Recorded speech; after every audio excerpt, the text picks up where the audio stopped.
여러분이 잘 아시는 영국 문학가이며 기독교 변정가인 C.S. 루이스는 그의 저서 순전한 기독교에서 이렇게 말했습니다. 교회는 오직 사람들을 그리스도께로 이끌어 작은 그리스도를 만들기 위해 존재한다.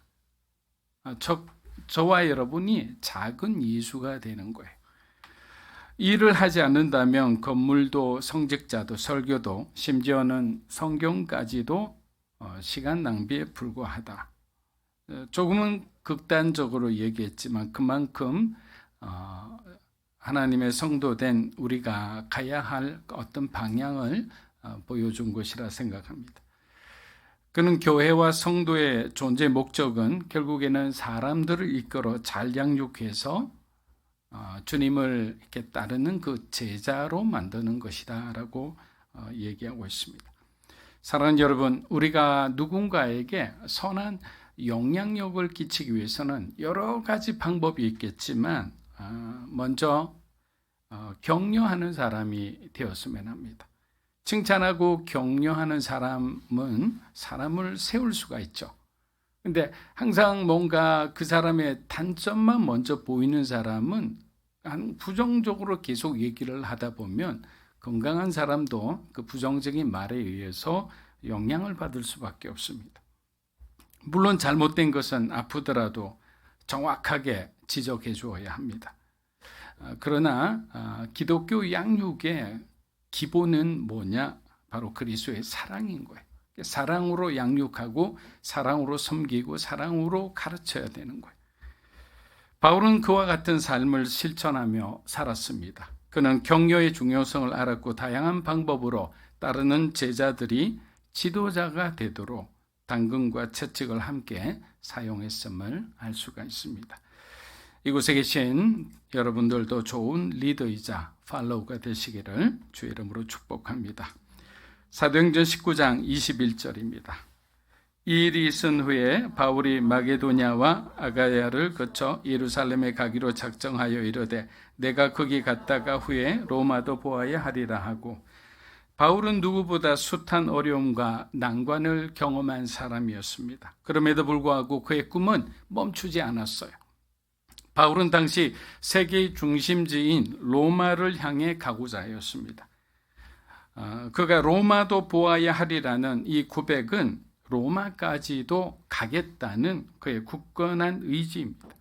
근데 헬라어 원문에 보니까 영어로 마스터라는 단어에 해당하는 데이라는 단어가 함께 기록되어 있었습니다. 그럼 이를 그대로 해석하면 내가 로마도 반드시 보아야만 하리라 하는 거예요. 가도 되고 안 가도 되고 하는 것이 아니라 어떤 난관과 어려움이 있더라도 나는 반드시 로마로 갈 것이다 라는 거예요. 그래서 우리가 어떤 목표를 정할 때는 어떤 두 마음을 품어서는 결코 우리가 그 목표에 도달할 수 없다는 것을 여러분이 더 잘 아실 거예요. 하나님께서 어떤 우리에게 마음을 주셨으면 충성된 마음이라는 것은 나누어지지 않는 고정된 견고한 마음이죠. 그 마음을 가지고 끝까지 그 어려운 시간을 다 견뎌내는 거예요. 그러면 어떻게 되냐? 결국에는 성령 하나님께서 우리를 그 목적지에 데려다 놓으신다는 것을 우리가 나중에 경험하는 거예요. 그때 우리가 무슨 말을 할 수 있겠습니까? 은혜인 거예요. 은혜. 하나님의 은혜. 나는 그렇게 할 수 없는 존재였으나 하나님께서 나에게 성령으로 기름 부으시고 나를 그런 사람으로 성숙시키고 성장시켜서 그 역할을 할 수 있도록 로마에서 복음을 전할 수 있는 그러한 사람으로 만들어 놓으신 거예요. 우리는 뭔가를 준비하고자 합니다. 사실은 준비하고자 해도 하나님께서 우리를 준비시키는 거죠. 사랑하는 여러분, 그리스도인의 영향력은 결국 자기의 뜻을 내려놓고 하나님을 따라가는 사람들에게 나타나는 초자연적인 영적 에너지죠. 존 스토트 목사님은 그리스도인의 영향력을 이렇게 표현하였습니다. 당신이 참된 그리스도인이라면 당신 주위에서 무언가 일이 벌어지고 있어야만 한다. 다시 한번 말씀드립니다. 당신이 참된 그리스도인이라면 당신 주위에서 무언가 일이 벌어지고 있어야만 한다. 우리가 있는 곳에, 여러분이 가는 곳에, 여러분의 모임 가운데서 여러분이 정말 참된 그리스도인이라면 그 안에서 뭔가 빛이 되든 소금이 되든 뭔가 변화를 일으켜야 된다는 거예요. 믿지 않는 사람들은 여러분의 모습을 보고 예수님에 대해서 궁금해져야 하는 거예요. 화목하지 않았던 그 어떤 가정이나 어떤 모임이 갑자기 여러분이 들어감으로 인해서 화목하게 되는 거예요. 그것을 지금 얘기하는 거예요. 예수님은 그리스도인의 영향력을 뭐라고 말씀하셨습니까? 빛과 소금으로 표현해 주셨어요. 그런데 이것은 빛이 되고 소금이 되는 것은 자발적으로 헌신하고 희생하고 섬기는 삶을 통해 나타나는 변화예요. 억지로 가서는 아무것도 안 된다는 거예요. 그렇다면 바울의 전도팀이 에베소에서 어떤 변화를 불러왔는지 한번 살펴보겠습니다. 사도행전 23장 11절입니다. 그날 밤에 주께서 바울 곁에 서서 이르시되 담대하라. 내가 예루살렘에서 나의 일을 증언한 것 같이 로마에서도 증언하여야 하리라. 자, 그날 밤에 뭔가 드라마틱한 일이 일어날 것 같지 않습니까? 사도 바울에게는 이런 종류의 그날 밤이 수도 없이 많았어요. 여러분의 삶에도 하나님을 진하게 경험한 그날 밤이 있으리라 생각합니다. 너무도 신기하지 않습니까? 사도행전 19장 21절에서 바울은 스스로 고백한 거죠. 나는 로마도 보아야 하리라. 로마를 반드시 가겠다. 자기의 의지와 계획을 하나님 앞에 나타내 보인 거예요. 그런데 23장에 와서 하나님께서 그 로마 선교의 비전을 확정해 주시는 장면이. 그런데 이 시간의 차이가 항상 우리를 힘들게 해요. 우린 지금 당장이라도 가고 싶은데 하나님은 한참 시간이 지난 후에 로마 가는 그 모든 길을 확정해 주신다는 거예요. 그렇기 때문에 신앙이라는 것은 참으로 기다림의 연속이다라고 표현할 수 있습니다. 여러분들도 미래의 계획을 세워놓으셨으리라 생각합니다. 그런데 그리스도인에게 중요한 것은 우리가 세운 그 계획이 과연 하나님의 계획과 일치하느냐 안 하느냐 그 문제겠죠. 아무리 좋은 계획을 세워놓은들 하나님께서는 그것을 노하면 바울처럼 아시아로 가려고 하던 그 모든 계획을 놔두고 유럽으로 가야 되는 거예요. 그러나 우리가 공부했듯이 바울도 자기가 그동안 오랫동안 준비한 그 아시아 선교를 쉽게 포기하지 못해요. 그래서 갈라디아 북부 쪽으로 갔다가 또 비두니아 쪽으로 갔다가 결국에는 모든 길이 막히자 포기하고 빌립보로 가게 됩니다. 드디어 하나님께서 로마를 바울에게 주시겠다고 하셨습니다. 호랑이 굴로 들어간 이 비전을 받고도 바울은 조금의 떨림도 없이 오히려 사명감으로 불타고 있습니다. 여러분, 이러한 현상은 어떻게 우리가 설명할 수 있을까요? 하나님의 비전은 우리를 이렇게 불타오르게 하는 거예요. 우리가 스스로 만들어가는 비전은요, 우리 마음속에 평화가 없어요. 뭔가 주변이 막 잘 되어가는 것처럼 보이는데 내 마음에 평안이 없어요. 왜? 성령께서 내 마음을 붙들어 주지 않잖아요. 함께 해주시지 않는데 우리가 어떻게 그 평안을 누릴 수 있겠습니까? 바울은 로마 선교를 구체화하기 위해서 예루살렘에 잠시 다녀옵니다. 그리고 지금까지 썼던 그 모든 선교에 대한 보고를 합니다. 그리고 본격적인 로마 선교를 위한 준비를 하게 됩니다. 하지만 정말 우리가 뒤에 보면 알게 되지만 여러 우여곡절 끝에 어렵게 로마로 가는 모습을 보면서 오늘 그 로마 선교를 위한 비전 선포가 더욱 특별하게 느껴집니다. 정말 어려운 길이란 걸 알면서도 그렇게 굳이 가야만 하는 그의 마음, 그것이 정말 참된 주님의 종의 모습이 아닐까 생각해 봅니다. 사도행전 19장 22절입니다. 자기를 돕는 사람 중에서 디모데와 에라스도 두 사람을 마게도니아로 보내고 자기는 아시아에 얼마 동안 더 있으니라. 바울은 로마 선교를 준비해야 했기 때문에 목회의 공백이 생길 것을 염려하여 고린도에는 디도를, 데살로니가 교회는 디모데를, 빌립보 교회는 에바브로디도를, 골로새 교회는 마가 요한을 보내어 성도들을 돌보게 합니다. 동시에 로마 선교를 위한 연보도 준비하게 하였습니다. 사랑하는 여러분, 세상에만 인재가 필요하고 돈이 필요한 게 아니에요. 하나님 나라를 세워가는데도 만만치 않은 물질과 노력과 헌신자들이 필요해요. 그래서 제가 여러 번 말씀드렸지만 선교에서 가장 필요한 것은 3M이다. Man, Method, 그리고 뭐니 해도 money죠. 돈이 필요한 거예요. 그리고 전략이 필요한 거예요. 그리고 man은 뭡니까? 그냥 사람이 아니에요. 헌신자를 말하는 거예요. 하나님 나라를 위해서 헌신하는 사람. 안디옥 교회를 비롯한 선교지 교회들은 힘에 지나도록 바울의 선교팀을 도왔습니다. 그 중에서도 빌립보 교회는 하나님께 칭찬받을 만한 아주 신실한 교회였어요.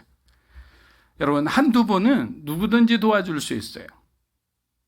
저나 여러분이나 마찬가지예요. 그러나 끝까지 도울 수 있는 것은 어떤 그 사람이 굉장히 신실하고 굉장히 좋은 성품을 가져서가 아니에요. 하나님께서 그 마음을 계속 지켜주셨기 때문이에요. 여러분이 어떤 것을 계속 할 수 있었던 것은 저 사람 정말 충성되다 하기 전에 하나님께서 그들의 마음을 지켜주셨기 때문에 그 어떤 일을 계속 지탱하며 지금까지 올 수 있었던 거예요.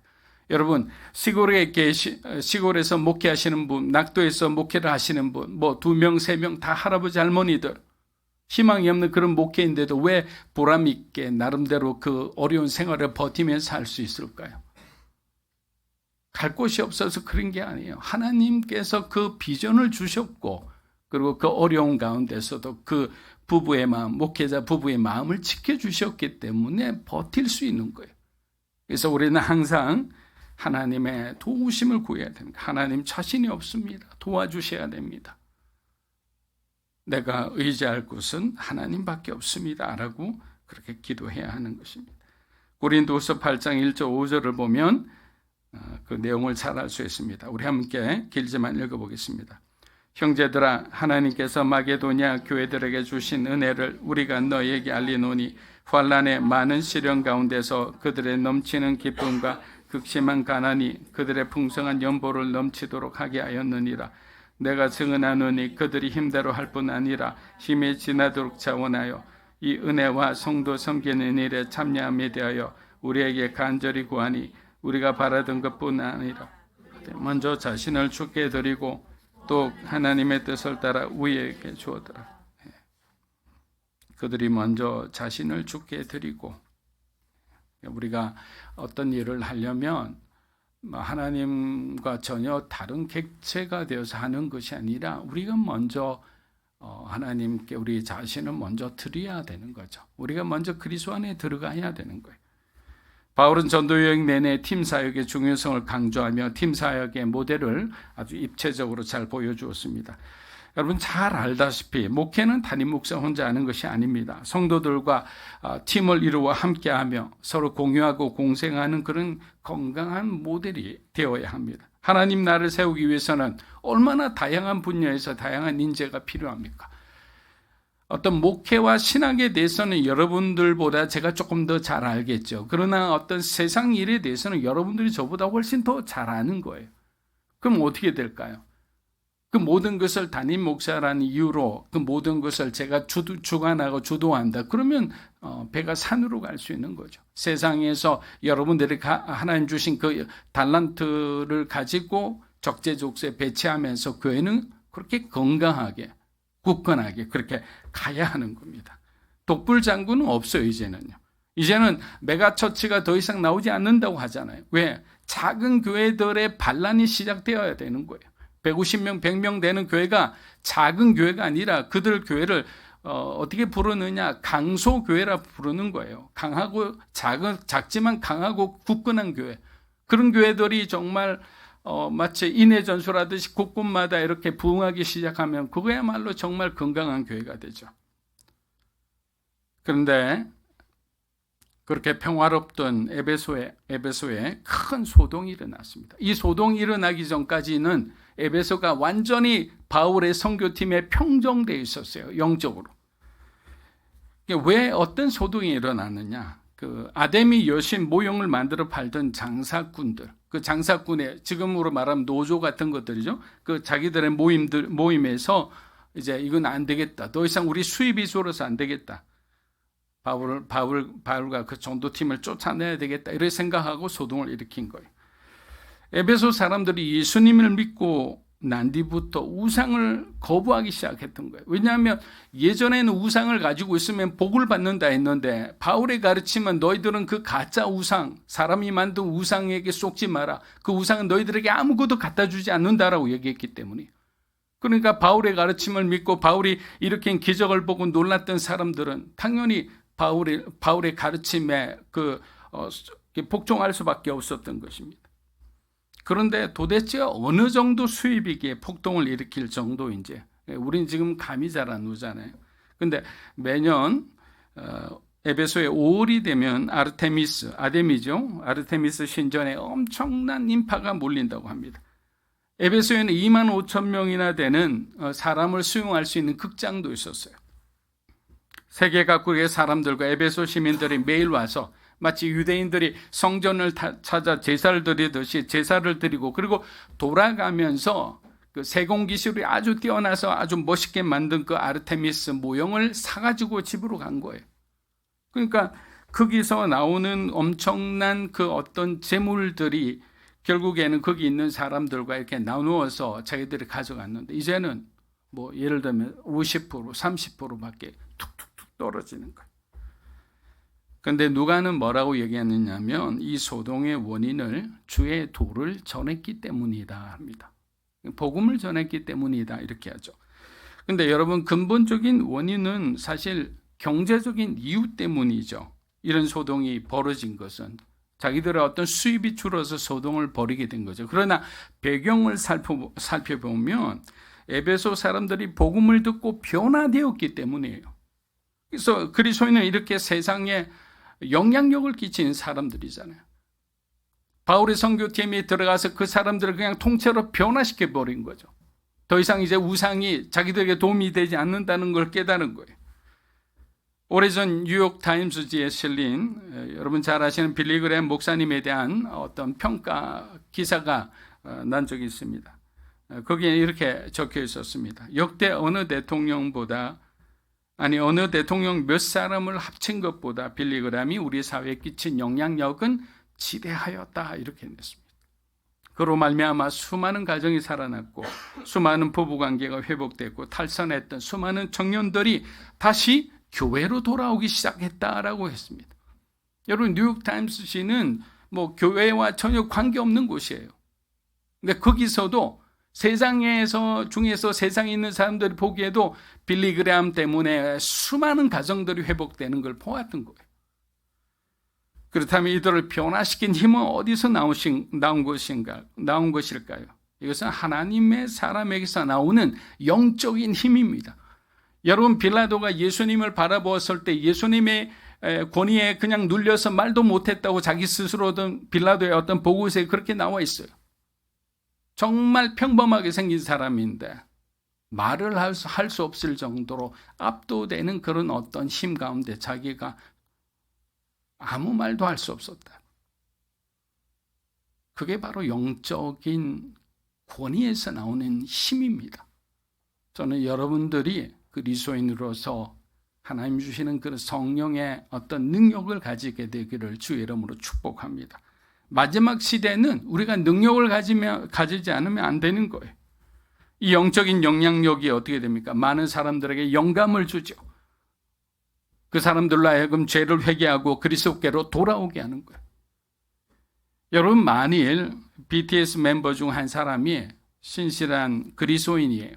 근데 그 사람이 자유롭게 자신의 신앙을 막 SNS에 게재하면서 소위 아미들에게 예수를 믿으라고 한다면 얼마나 많은 사람들이 돌아오는 주에 교회에 출석하겠습니까? 여기 오래드신 나이가 조금 더 연배가 높으신 분들은 설마 이렇게 할 수 있지만 우리 아이들은 충분히 그럴 수 있다고 생각할 수도 있습니다. 저는 러브 소나타에서 간접적으로 경험해 보았기 때문에 확신할 수 있어요. 아마 부모님들도 놀라고 장로님들도 놀라고 담임 목사님도 놀랄 거예요. 교회 나오라고 그렇게 수없이 권면해도 들을 생각조차 하지 않던 아이가 그 BTS 그 SNS 보고 교회에 나오게 되었다면 이 얼마나 대단한 영향력입니까? 어디까지나 가정이지만 영향력 있는 위치에 가 있는 사람들은 자신에게 그런 힘을 주신 하나님의 목적을 나는 깨달아야 한다고 생각합니다. 그래서 저는 믿음을 가진 여러분들과 여러분의 자녀들이 세상 가운데 항상 선두주자가 되고 중요한 결정을 하는 그 디시전 메이커 역할을 하기를 주의 이름으로 축복합니다. 그런 마음을 품고 가야 되는 거예요. 정말 중요한 결정을 하는데 그 결정을 하는 가운데 다 난 크리스찬들이 있다면 당연히 세상은 어두워질 수밖에 없죠.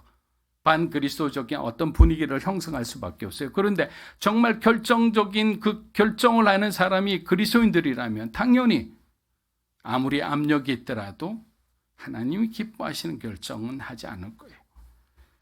사도행전 19장 28절에서 29절입니다.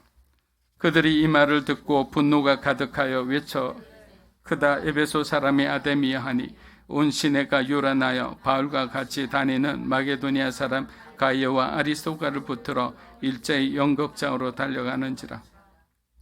앞서 말씀드렸듯이 데메도리오가 동료 장사꾼들을 선동해서 소동을 일으킨 이유는 겉으로는 어떤 종교적인 이유였지만 실제는 돈 때문이었어요.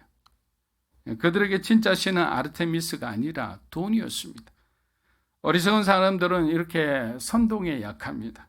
데메도리오 말에 속은 사람들은 막 구호를 외치며 행진하기 시작합니다. 이들이 하는 이유는 딱 한 가지죠. 에베소에서 그리스도인의 영향력을 없애는 거예요. 약화시키는 거예요. 사랑하는 여러분, 영적 전쟁에서 우리는 매일마다 영적 전쟁을 합니다. 여러분이 어떤 선택을 할 때 하나님이 원하시는 선택을 하거나 아니면 세상이 원하는 선택을 할 수밖에 없어요. 왜? 영적 전쟁은 진영이 딱 두 개밖에 없어요. 가운데 중간지대가 없거든요. 하나님 나라에 속했거나 우리는 세상에 속한 사람이 되는 거예요. 발 하나 이렇게 대고 있으면 이 사람은 세상에 속한 사람이에요. 근데 우리는 착각하죠. 99%는 여기 있는데 내 발이 여기 딱 있다고 해서 왜 나는 저 세상에 속한 사람이지? 누룩의 비유를 통해 우리가 알 수 있는 거예요.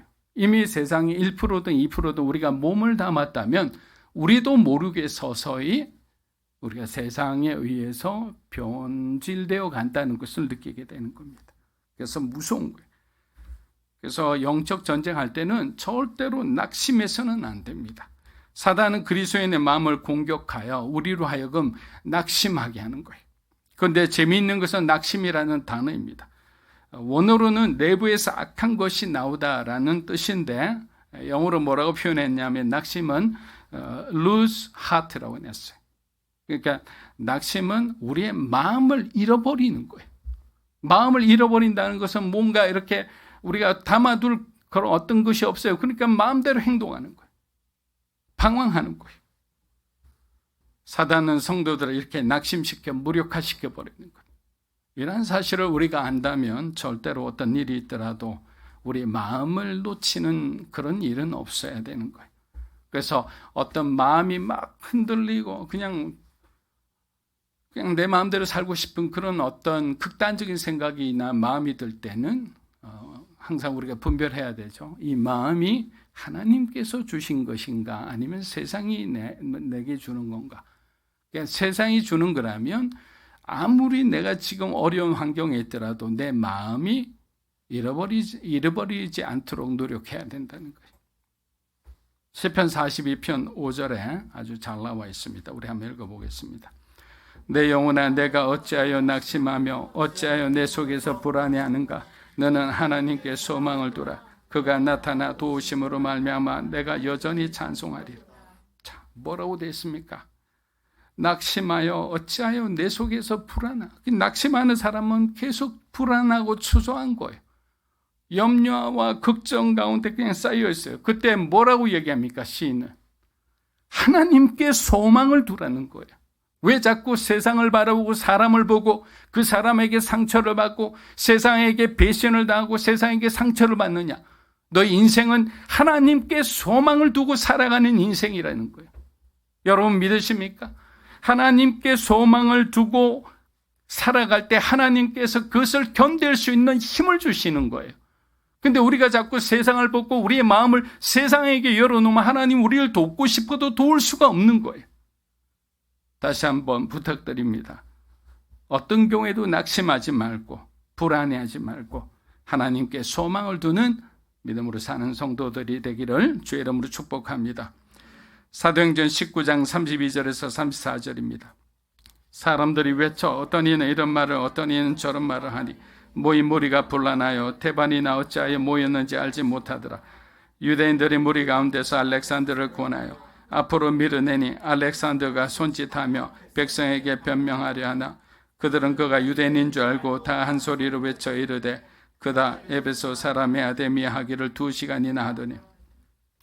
자, 이 데메드리오의 선동에 영향을 받은 에베소 사람들은 크다 에베소 사람의 아데미오 이러면서 아데미 신을 막 이렇게 칭찬하며 2시간 동안이나 돌아다니며 외쳤습니다. 그런데 여기서 우리가 한 가지 중요한 사실을 발견할 수 있습니다. 그것은 사도 바울의 2년간의 두란노 서원 사역이 그 도시 전체에 뿌리를 흔들 만큼 큰 영향을 주었다는 거예요.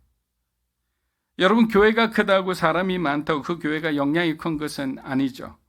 바울은 시간을 쪼개 어떻게 했습니까? 가장 덥고 모두가 잠자는 열악한 시간에 사람들을 가르쳤습니다. 왜냐하면 그 주인인 두란노가 좋은 시간을 다 배치해서 자기가 그때 가르쳤다고 그랬죠. 그러면 날씨가 선선해지면 도시로 들어가 복음을 전했던 거예요.